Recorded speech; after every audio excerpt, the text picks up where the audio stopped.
Аты бар ма екен? Иә, бір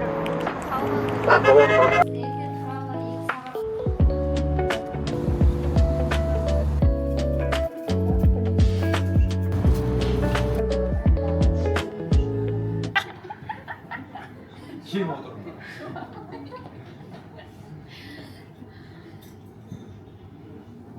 Olmasa dübük köşe hala o.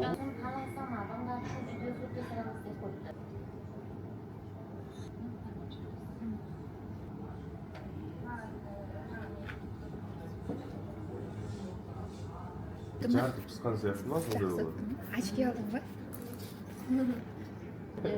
Әкесі ше? Болды ма? Dürüst koy. Tabım degen var. Ne onda 80 жылғы не ағамның ойнап деп.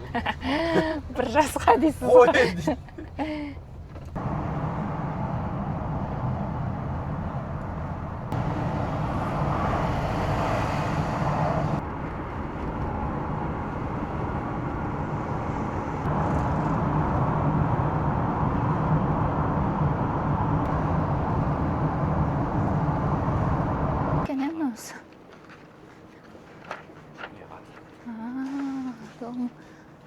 Деп түсіріп қояйық.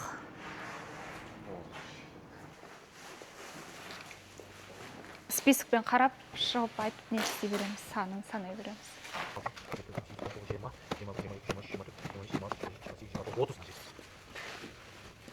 Бар осы болды. 3, 4, 5, 6, 7, 9, 10, 35, 39. 39.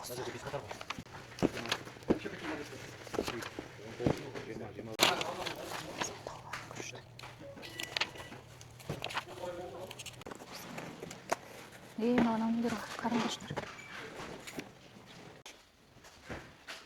Жазып сыртына.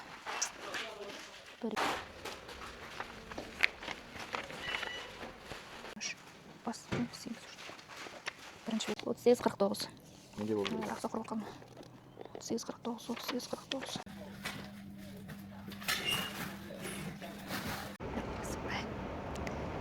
Сөйтіп, жаз келді бүгіннен бастап.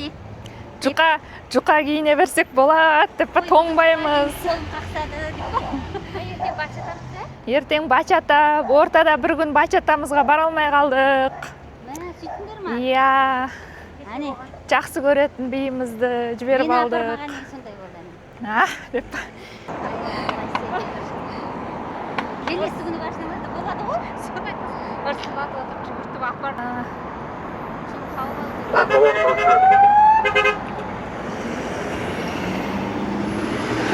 Şurada maşinalar.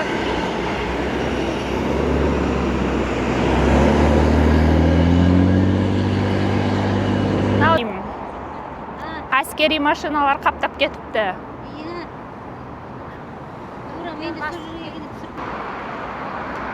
Сау бол, мен кеттім. Алдында біз эфир туралы 2 сағат өткізген, иә? Әдеттегіден әлдеқайда ұзағырақ жауап береміз. Кеңесшінің жауабын ұзақ күтпеу үшін қазір ақтап атамыз.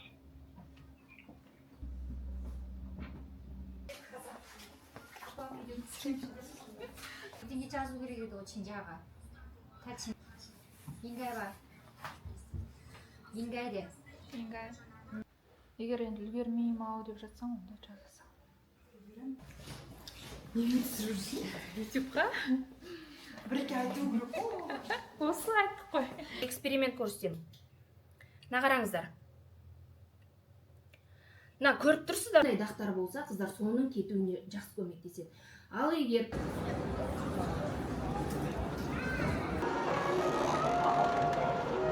Бүгін мен H&M-ға келе жатырмын. Қарақаттың туған күніне ойланып, сол жақтан подарочный сертификат сатып алайын деп шештім.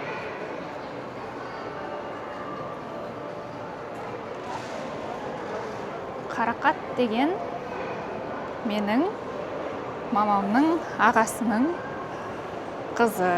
Менің нағашы әпкем болып келеді. Таныстыра кетейін. Қытай тіл маманы. қазір аударма жұмыстарымен айналысады. Синхронист деп ма қалай айтады? Сөзбе-сөз аударатын кісілерді айтушы еді ғой. Синхронный переводпен айналысады, жазбаша переводпен айналысады. Жалпы. Еченам қайда екен енді?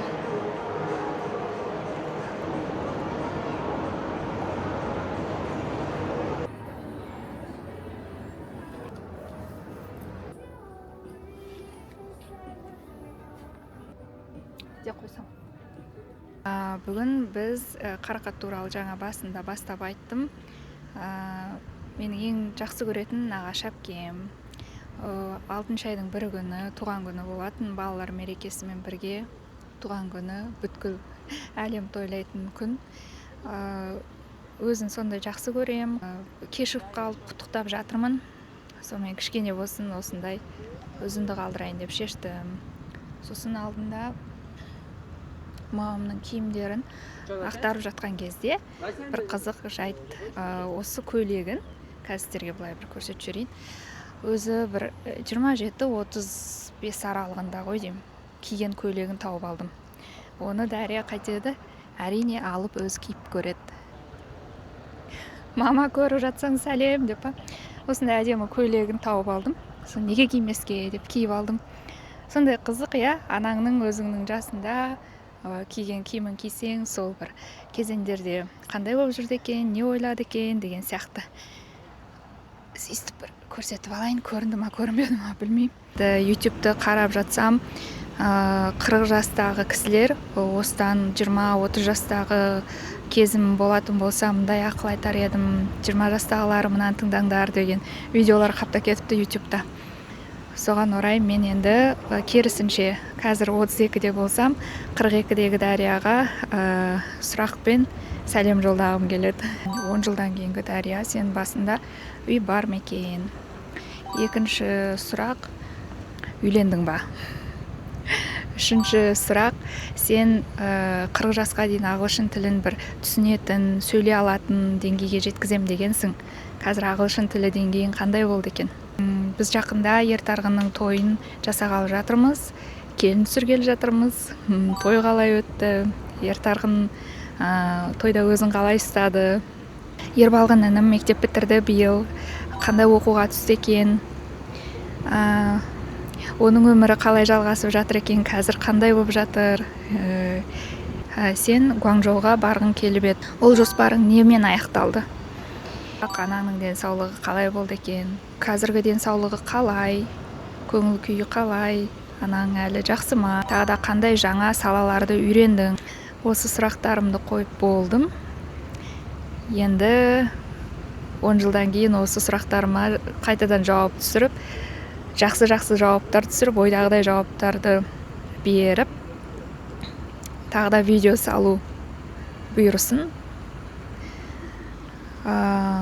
Алам сол күнге жеткісін деп тілеймін. Акимат, Алматы қаласының акиматының қасындағы паркте осындай әдемі гүлдер өсіп тұр екен.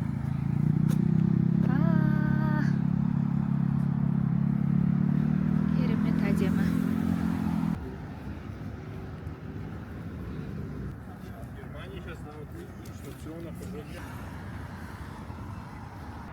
Енді барып көзімізге линза сатып алайық.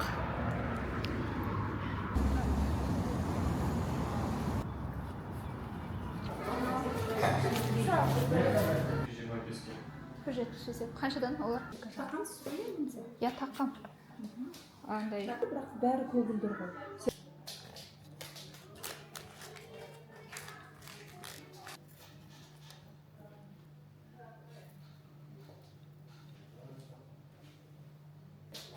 И сама по себе она как украшение одиноко.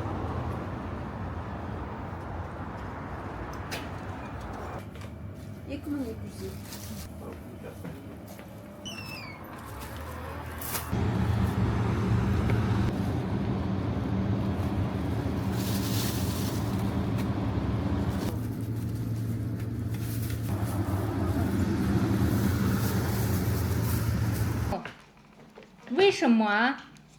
имам ғой. Неме дейді? Имам. Балғын қара қойшы. Бит қой.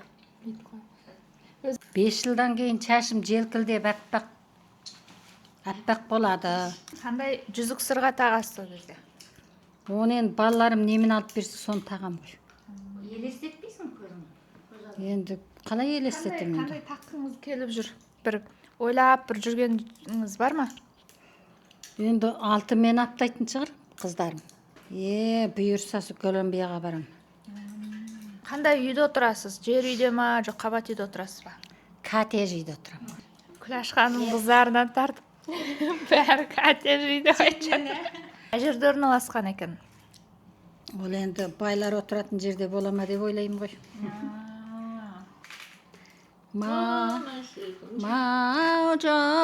Жошия деп айтамыз. Билік басында болған кезде сіздер болдыңыздар, Болдық. Таза жылап тұрған. Маушы атамыз қайтыс болғанда деген таза жылағамыз, кеудемізге ақ гүл тағып. Содан кейін кейбіреулер жылағанда есінен танып қап.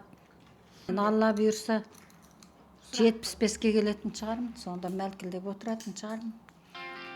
Кешегідей ғана өткен өмір. Кеше, бүгін, ертең осы шақ күн. Сондай болады. Сұрақ қой деп отырмыз.